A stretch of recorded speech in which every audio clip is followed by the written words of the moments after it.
Sadaasa 16 bara 2018 poolisii farra ripeelolaa Cifraa Afraffaa humna lammaffaa akkam jettu kabajamtoota daawwattoota keenya. Kun sagantaa poolisii farra ripeelolaa Oromiyaa Cifraa Afraffaa humna lammaffaati. Sagantaa keenya kan guyyaa har'aatiin kan laalu hojiiwwan humni keenya hojjechaa turee fi hojjechaa jiru. Nageenya naannoo mirkaneessuu fi nageenya godina keenyaa mirkaneessuu keessatti akkasumas nageenya mirkaneessuun cinatti hojiiwwan misoomaa irratti bobba'uudhaan kan fakkeenya ta'aa turan yoo ta'u, qindoomina waajjira qonnaa waliin ta'uun kaambii keessatti lafa kiiloomeetira 2000 ga'u irratti boqqolloo kan facaasan ta'uu isaatiin hoogganaan humna Saajirdiwaan Hassan akkana jechuun dubbatan. Galatoomaa ijaa ganama har'aan tanaa waan bareedu dalaganii miseensa akkuma tokko eefametti bu'ee gaantaadhaan adda wal fuudhee hujumaata nuti poolisii farra ripeelolaatti hooggansa waraana alaas keessaas karaa hundatu tarkaanfii godhachuun keenya barbaachisaa waan ta'eef humna kana dirqamaaf qopheessinee dirqamarraa opereeshinii gaggeessaa turan araddaa iftuwaar jiranii jechuudha. Kan immoo mooraa keessa jiru gaantaan lamaan warreen as keessa jiru bakka lamatti bakka sadii adda fuunee eega rabbiin bareefu jidduu rooba kana eeggadda ashaara bakka isaa dhaabaa turre har'a immoo biqiltuu tana bishingaa sanyii rooba irraa roobaan roobe kana harkifata kana hojii irratti jiidhaa kana oolchine kan jedhamu sanyii boqqolloo fi bishingaa saddaan fuunee akkaatuma amma as keessatti mul'atu kanaan bakka sadii adda fuunee jechuudha.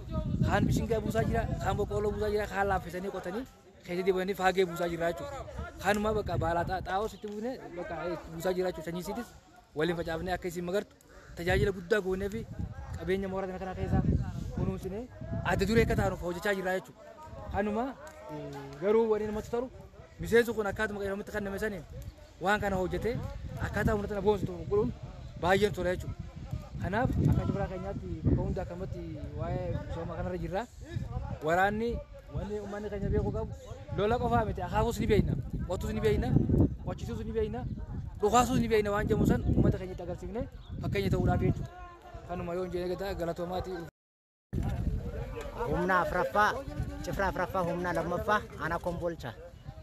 Hiyyummaa tana xiqqeessuudhaaf tattaaffii nageenyaa fi misooma irratti har'a takka jennee eegallee jirra jechuudha. Akkuma agartan kana misoomni ganamarraa eegalee hanga ammaatti miseensi humna lammaffaa hundi bobba'ee boqqolloo fi mishingaa har'a misoomarra oolchanii jiran jechuudha. Kanaafuu kan nu barbaachisu misoomaa fi nageenyaan jaagama kiyyaan jajjabaachuun dirqamaa ta'a.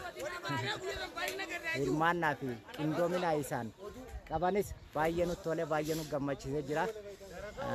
Jiraadhaa jennaan.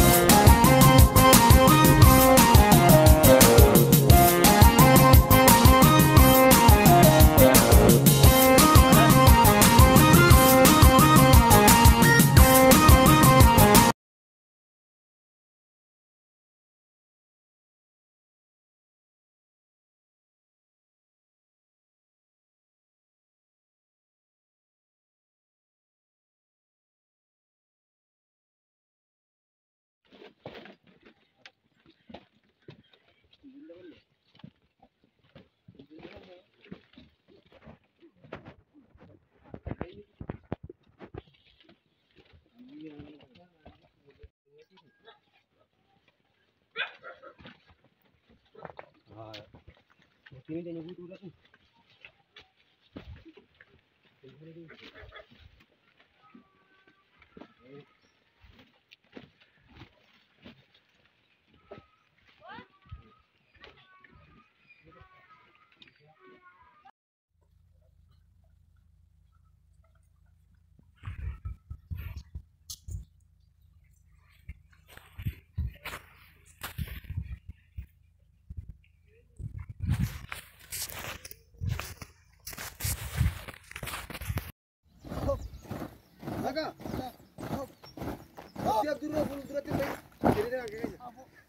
Imballeessina. Walii gaadee maacinaachatti walataa afaan qawwee